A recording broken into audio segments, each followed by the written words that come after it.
Hello everyone, hope you guys are doing well. In this tutorial, I'll show you how to configure VirtualBox. Here is the interface of VirtualBox. I've already installed Kali Linux and Android operating systems in VirtualBox. Whenever I select Kali Linux or Android, these are the settings for those operating systems. There are many options like New, Settings, Start, and Discard. In VirtualBox, you can add an operating system virtually, direct it, or modify it as needed. To create a virtual machine, just click New. You'll see an interface where you can enter the name of your virtual machine. For example, if I want to create a Mac virtual machine, I'll name it Mac. You can also choose the machine folder, type, and version. I'll select the 64-bit version. Next, you can customize the memory size RAM.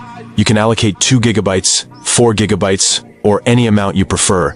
You'll also need to assign hard disk space for this virtual Mac.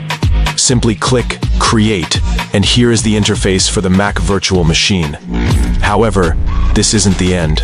We need to adjust some settings. In the Basic and Advanced sections, go to System. In the boot order list, make sure Optical is first, followed by Floppy or Processor.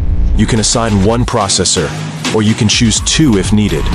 Also, set the graphics controller to VGA mode. This is the file you'll use to download Mac and connect it to the virtual machine. Finally, when everything is set up, just click Start, just like I did here with Linux. If you enjoyed this tutorial and want to see more content related to Linux, cybersecurity, or ethical hacking, please subscribe to the channel. Thank you so much for watching.